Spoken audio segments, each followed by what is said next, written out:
Recording in progress. Hola, buenos días, buenas tardes a todos y todas. Bueno, seguimos con la clase del módulo 2.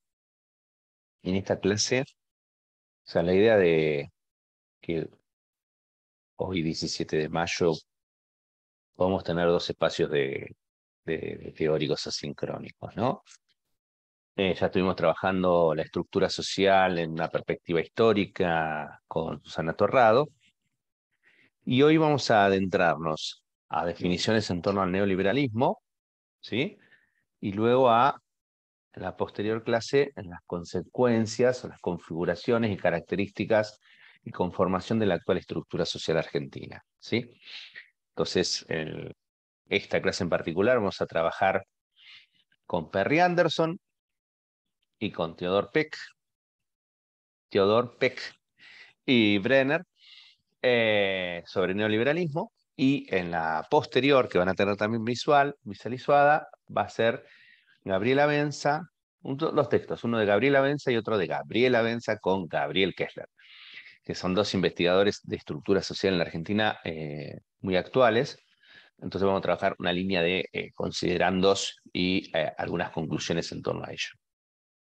Bueno, están viendo en pantalla el texto de Perry Anderson. Perry Anderson, un marxista británico, digamos, el editor principal de The New Left Review, una revista de la izquierda marxista académica a nivel mundial. The New Left Review es la revista de la nueva izquierda. Eh, que bueno, podríamos hacer unas consideraciones sobre eso que es muy interesantes, pero bueno, vamos a llevar otra cuestión, ¿no? Y él trabaja mucho en temas de historia y contemporánea. Y este es un texto viejito, si me lo permiten. Eh, en su, para la gran mayoría de ustedes es viejito, porque es un texto del 2001, pero que no pierde relevancia, ¿no? Es un libro que salió en el 2001, la trama del neoliberalismo, donde él escribió el primer capítulo, Neoliberalismo, un balance provisorio, ¿sí? Mm, bueno, acá ustedes es un texto cortito, ¿sí?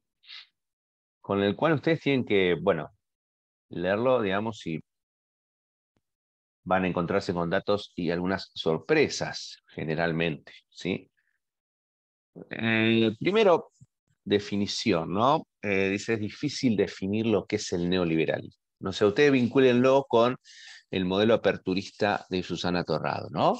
Apertura, especulación, deuda, eso significa, digamos, el modelo aperturista que va en contra de los procesos de industrialización, promueve una transformación del Estado, de un Estado social, un Estado de bienestar, ¿sí? Políticas universales a focalización de políticas, bueno, que aquí en la Argentina, como en gran parte de Latinoamérica, entró vía dictadura militar porque, digamos, en democracia era bastante inviable introducir una reforma de estas características, ¿sí? Pero bueno, al 2001, Perry Anderson no solo analiza la región latinoamericana, sino también analiza lo que fue Europa del Este con la salida a 10 años, digamos, de la caída del muro de Berlín, más de 10 años del muro de Berlín, lo que significó el fin de la Unión Soviética, y muchos países excomunistas que devienen del ser comunistas a ser neoliberales, ¿sí? Y después también él tiene como contexto, bueno, Estados Unidos siendo, digamos, estando a la cabeza, digamos, de las reformas. Estados Unidos e Inglaterra, justamente, son los países que promueven todas las reformas neoliberales, pero también se encuentra que hay muchos estados europeos de la socialdemocracia, ¿sí? Que empiezan también a generar reformas de tipo neoliberal. ¿Cuáles son? Bueno, menos regulación del Estado, eh, medidas típicas como aumento de la edad jubilatoria, bueno, ajustes sobre los trabajadores, desregulación para los capitales, para que los capitales tengan más libertad de acción y de movimiento, más allá de que eso impacte negativamente en el resto de la sociedad, ¿sí? Etcétera. Bueno, pero digamos que lo primero que hace Anderson es situar estos debates, ¿sí? Que en realidad el origen del neoliberalismo ya es en 1944, en pleno auge del estado de bienestar, ¿sí? Donde Hayek y otros contemporáneos a él, economistas, ¿sí? Friedman, Popper, bueno, todo un grupo de, de intelectuales europeos, donde analizan esto, ¿no? De que, bueno, el capitalismo regulado, como nosotros lo conocemos en el estado de bienestar, para ellos no había mucha diferencia con lo que era la experiencia comunista o socialista, ¿no? Entonces, es un llamado en un documento de 1944 a justamente promover la libertad, ¿sí? Eh, dice, el igualitarismo destruye la libertad de los ciudadanos y la vitalidad de la competencia, ¿sí? Entonces, eso atenta a la prosperidad. Lo que tenemos que entender aquí, entonces, es que la desigualdad tiene tiene un valor positivo, ¿sí? ¿Tiene un valor positivo en qué sentido? Tiene un valor positivo en el sentido de que la desigualdad promueve el mérito, promueve el esfuerzo de cada uno de los individuos. Cuando más igualdad ofrecemos, dicen ellos, menos prósperos son los países, ¿sí? Y eso llevó más o menos a un conjunto de reformas, ¿sí? Bueno, y esto, digamos, voy a ir en contra de dos corrientes muy importantes. Una, la de Keynes, la de la economía con fuerte intervención estatal, y otra con la de Beveridge, que quizás algunos de ustedes no lo ubican, pero Beveridge es el autor de la seguridad social tal cual la conocemos de la posguerra, ¿sí?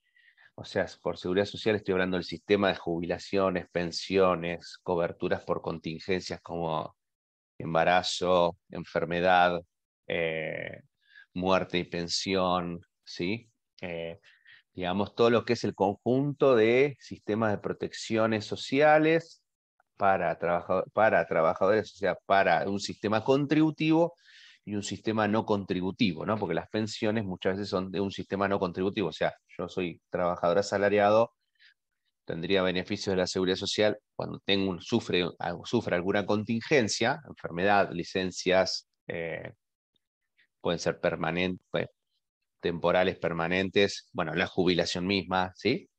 Eh, o puede ser por no contribuyente, madre de 7 hijos, bueno, pensiones por discapacidad, ¿sí? Esa es la más clásica. Bueno, eso, digamos, fue construido en la posguerra y sobre todo a partir de una declaración de 1951, pero que uno de los autores más fuertes es un británico, Beveridge. Para ello, para este grupo de intelectuales, bueno, eran justamente los dos pilares a los cuales había que esmerilar, digamos, la idea de una intervención de la economía al estilo que proponía Keynes y terminar con la seguridad social tal cual la conocíamos a partir de Beveridge.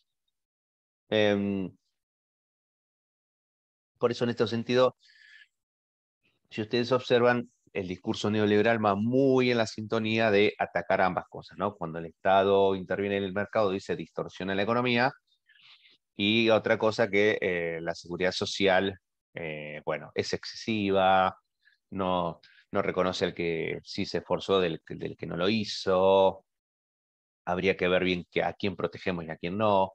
Y yo quiero recordar que todo esto, o sea, lo de la economía no, porque la Constitución del 49 fue anulada en la Revolución Libertad, llamada Libertadora con el golpe de Estado de Perón en el 55.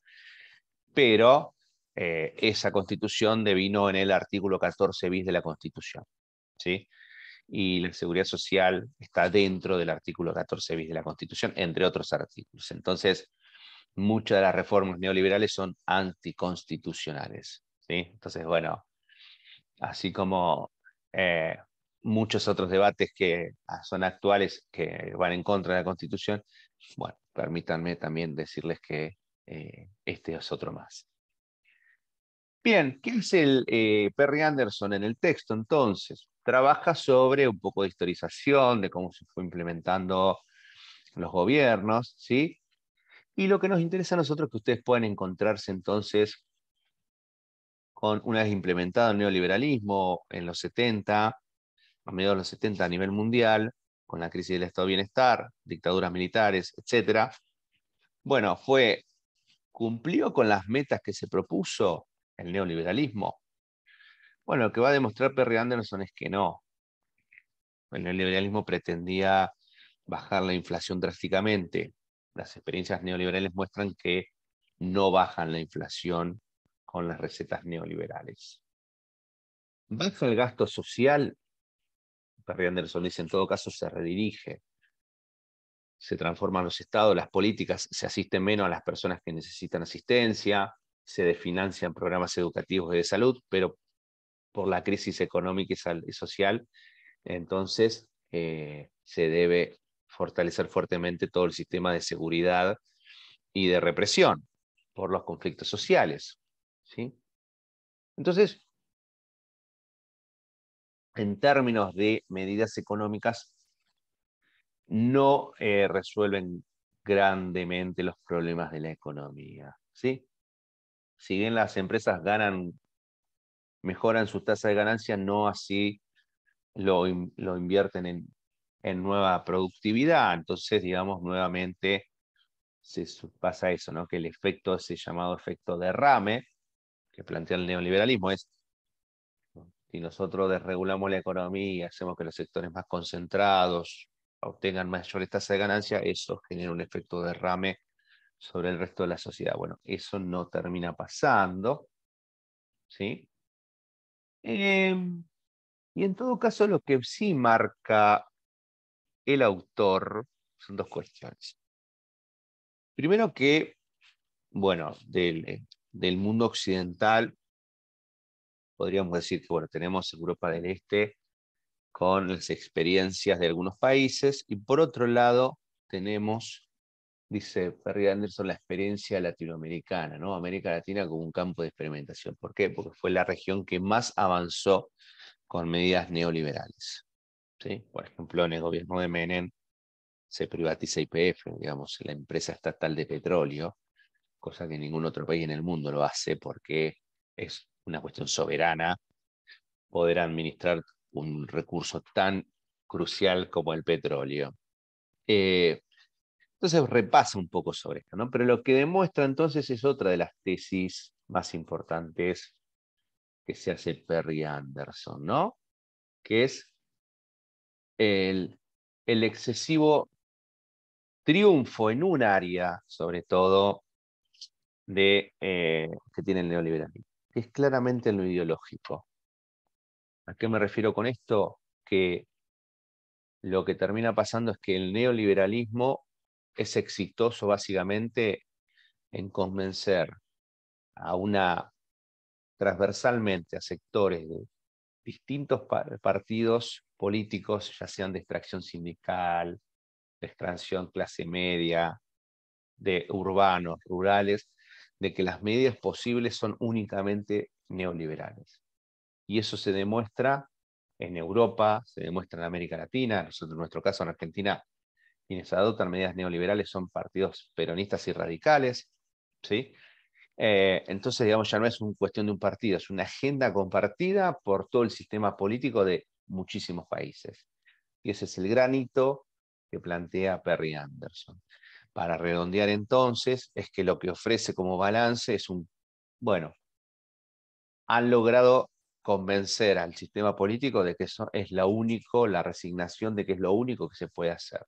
Sin embargo, los efectos de eso son terribles en términos sociales y son un fracaso en términos de las metas que se proponen, ¿sí? Ese es el primer texto que quería compartir con ustedes. Vamos al segundo. Está acá.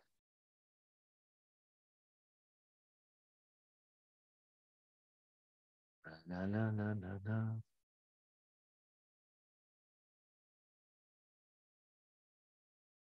Bien, vamos a compartir ahora el próximo texto. Esto ustedes pueden trabajar Torrado, Anderson, y ver este texto que es muy lindo, muy interesante, de Nick Theodore, Jamie Peck y Neil Brenner, los tres de Estados Unidos, ¿sí? Con una implementación de cómo se implementa el neoliberalismo en el tema del urbanismo, en el término de la ciudad. Todos nosotros vivimos en ciudades, parte urbana, periurbana, pero vivimos en ciudades, y acá podemos encontrar un buen decálogo de acciones que es cómo es la mirada neoliberal sobre las ciudades. Como para un ejemplo, para pensar cómo a partir del neoliberalismo se van homologando ciertas prácticas, ciertas miradas y ciertas políticas. ¿Sí? Este es un texto también breve, 12 páginas. ¿Sí? Entonces, bueno, ellos reconocen que hay una serie de transformaciones urbanas con una fuerte impronta neoliberal. ¿Sí? Y más allá de las escalas, más allá de distintos escenarios, de geografías muy distintas, bueno, encuentran ciertas regularidades. Entonces, digamos, eh, podemos encontrar varias cuestiones interesantes. Primero, es un texto muy bien escrito, es un texto que les va a ayudar en la lectura. Ustedes fíjense que a los costados, en vez de resaltar algo o ponerlo en negrita, lo ponen al costadito, ¿sí? Partes de los textos, como para que ustedes vayan viendo las cuestiones más importantes, ¿no? Entonces dice, bueno, fíjense, base de la ideología neoliberal, eh, bueno, dice acá la no regulación, bla, bla, bla, bla, ¿no? Pero fíjense acá, ¿no? Dice, en este contexto, las doctrinas neoliberales, entre ellos, ¿qué plantean?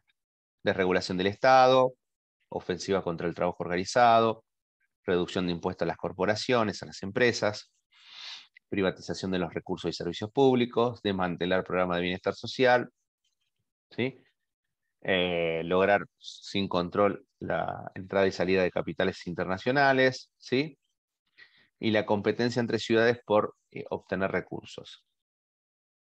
Entonces, lo que ellos van a plantear es una fuerte conexión entre neoliberalismo y las transformaciones en las urbes, en las ciudades, ¿sí? ¿Qué encuentran ellos? Que las ciudades hoy en día son escenarios de una fuerte reestructuración neoliberal, ¿sí? Ustedes van encontrando entonces que las ciudades van perdiendo identidad.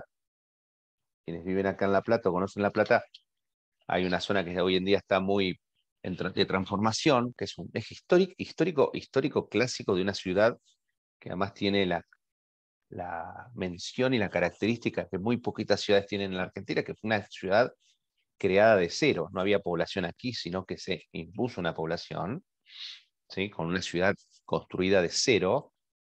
Bueno, y hay un eje que es la calle 50, imaginario que quedó, que es la calle 52.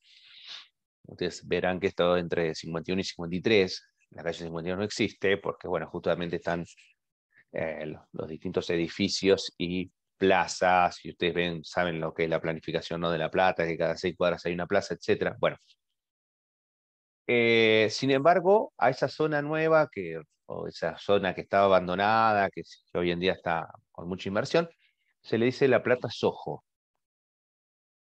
como Palermo Soho, eh, y muchísimos otros lugares, cuando en realidad el origen es en Nueva York, en Manhattan concretamente, donde Soho quiere decir South Houston. Después está en una zona que es NoHo, North Houston. La calle Houston es una calle que atraviesa ese barrio del sur de Manhattan. Y entonces los que están al sur de esa calle Houston abreviaron en Soho, y los que están al norte lo abrevian como Nojo. Lo que pasa que, bueno, en esa parte de Soho se fueron a vivir muchos artistas, creativos, ¿sí? Escritores que luego devinieron en películas, en series, en historietas, en la década del 60, el 70 y los 80, cuando Nueva York no era tan linda ni tan populosa como ahora, sino, bueno, les recomiendo ver películas de los 80 para ver lo abandonada que estaba esa ciudad. Y bueno, por eso tiene este enganche con, bueno, acá vivió tal o cual personalidad y se le da como una cuestión distintiva hoy en día. Bueno, eso es el Soho. Bueno, fíjense que eso es una marca hoy en día, y hoy en día en tu ciudad vos tenés que tener una parte, algo parecido, algo que lo identifique así. Como también está pasando en el interior de la provincia, por ejemplo, y en otras provincias, que se van transformando las calles, las plazas, muy muy en imitación con las grandes ciudades, ¿no? Las mismas plazas, los mismos conitos, ¿no? Entonces como que empieza a desfigurarse las identidades más de cada lugar para pasar a ser una marca muy parecida a esos procesos, ¿no? Bueno, esto, lo que dicen estos autores tiene mucho que ver, ¿sí? Con estas miradas mercantilistas de la ciudad, ¿no?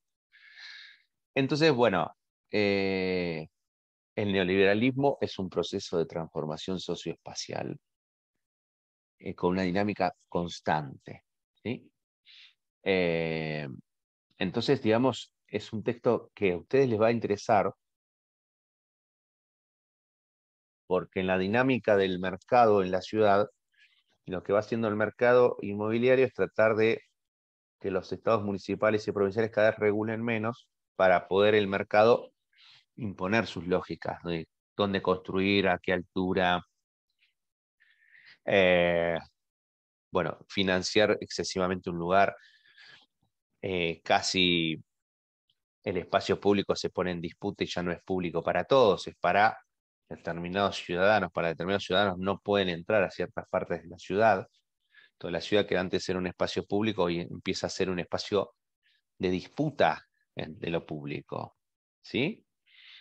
Entonces, digamos, es un texto que ustedes pueden entender y analizar y que por ahí un buen consejo sería que lo puedan vincular con cuestiones relacionadas a sus barrios, a la localidad en la que viven o en la que vivían antes, ¿sí? A ver si algunas cuestiones de esto lo pueden pues lo pueden ver, ¿sí? Es un texto incluso, les decía, de no muy largo, ¿sí? Eh, pero que pueden entender entonces cómo dialoga con el texto de Perry Anderson y con el texto de Susana Torrado en vinculación con el modelo aperturista, ¿no? Eh, hay una serie de transformaciones que tienen que ver con medidas clásicas neoliberales, ¿no? Les decía yo recién de la desregulación, el consumo de las élites, el control de las poblaciones excluidas o marginalizadas, ¿sí? Y esto lo podemos encontrar en las ciudades claramente, ¿sí? Em, y es un proceso que va todo el tiempo fortaleciéndose, ¿no? Ellos hablan de un modelo, de un momento de destrucción, de un momento de creación, cómo se van desmantelando, digamos, las cuestiones de regulaciones estatales para pasar a que, bueno, se van deslocalizando, se van descentralizando las responsabilidades y eso empieza a generar entonces ciudades totalmente desiguales, ¿sí? Lo que una ciudad antes podía igualar, empieza a desigualarse. Eh, Esto lo podemos ver en todas las ciudades. Ya las escuelas no son para todos, la salud ya hay un acceso diferencial. Bueno, pasa también con el espacio público. La idea es que las plazas, los clubes, las calles, no puedan transitar todas las personas por igual. Lo mismo con los mercados. Se segmentan los sujetos porque las personas devenimos en clientes, en sujetos de mercado. ¿Sí? Entonces, digamos, el neoliberalismo, bueno, y los barrios empiezan a transformarse en distintas formas de habitarlos y, y eso genera un urbanismo neoliberal, ¿sí?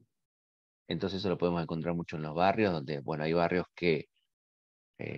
o calles que están con mucha inversión privada y hay otras calles que están totalmente abandonadas.